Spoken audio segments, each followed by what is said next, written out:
And that's why perhaps people haven't approached the novel, because they think it's a science fiction novel.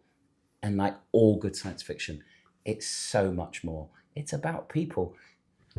Hello, my name's Gav Cross. I'm a storyteller. Hi, and I'm Chris Bastock, and I'm the musician on this project. In fact, I'm composing the music for War of the Worlds.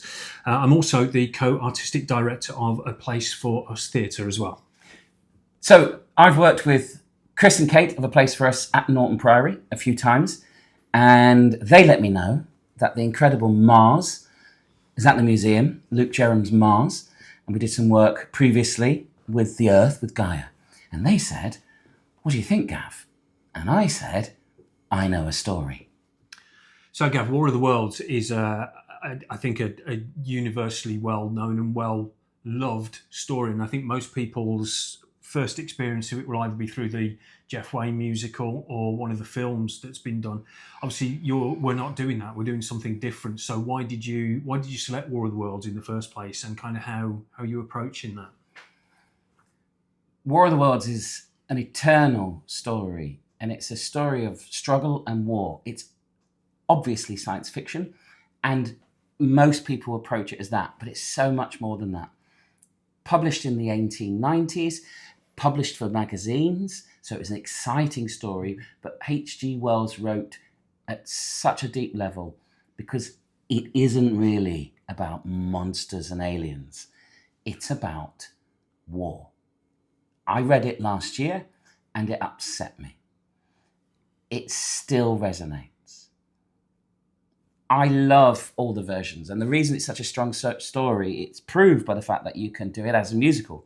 You can do it as many films in many different ways. You can parody it, but at its heart, it's an upsetting read. It works for me because it's a narrative. It's someone telling a story, and that's what I do. Even though it is set in the 1890s, at the turn of the century, this great time, it feels contemporary. It's about an overwhelming military force taking land, and it's really about how we, as humanity, respond to that. So do you see kind of parallels between that? You're right, 1890, and how relevant it feels. So what parallels are you kind of seeing at the moment? What are the things that really resonate with where we are today?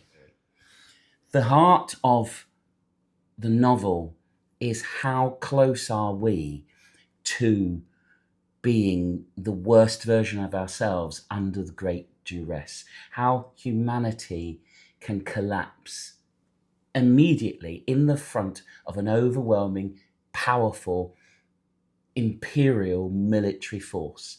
How if you were an ordinary person in your house, in your flat, in your city, and a war machine is coming to you, what can you do?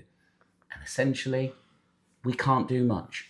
And big sections of the book that aren't necessarily covered in musical versions and film versions are the plight of the millions of people who have to flee as refugees. And these are the terms that are used in the book in the 1890s, ahead of the military war machine. So you can't read an 1890s novel in today's world without seeing connections and without it being very upsetting.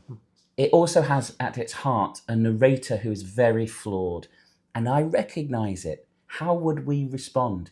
He writes about his behavior, he writes and speaks about how he responds, and he fails himself, he considers. It's a really exciting story. First and foremost, it's really exciting. Aliens are coming, they've got great big tripods and big guns. It's classic science fiction. Pew, pew, pew. But underneath that, it's not. It's so much more, because we are close up on two people's journey at this terrible moment of an imagined history. Even though it's a science fiction novel, H.G. Wells roots it in his experience, and that was an experience of empire, and that was an experience of how one nation with a military might can overrun other humanity quickly, violently, and what the consequences are. So I don't know about you, but when I watch a disaster film or I always imagine who I'm going to be, and I never see myself as the hero. I think I'm going to be the guy who's out quite early, because I know how I'll react in a terrible, earth-shattering situation.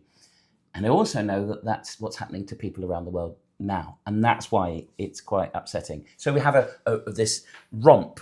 We have, as I say, all of these aliens and monsters and heat rays. It's very steampunk, which he kind of invented that notion. And like all destruction, science fiction or otherwise stories, we love to see the White House or the Houses of Parliament or the London Eye being exploded. Or we don't. It frightens us maybe. Again, the truth of the matter is there are people in the world all through history who saw that happen. We watch it in the cinema and it's a cathartic experience for us whilst it's happening around the world. So absolutely, the performance will be reflecting on that story, the excitement and the fear and the tension, but the book is about the person at the heart of it. And these people don't always cope. I've always been a nerd, science fiction and astronomy. I think Mars is amazing. That's why it's incredible to be there in front of Luke Jerram's huge art installation, Mars, in that amazing space. But I think it's so relevant now because we're talking about Mars. And Mars is, at the moment, other than a few robots, pristine and untouched by humanity. And this book really is about how, if you turn up in a space, you can ruin it.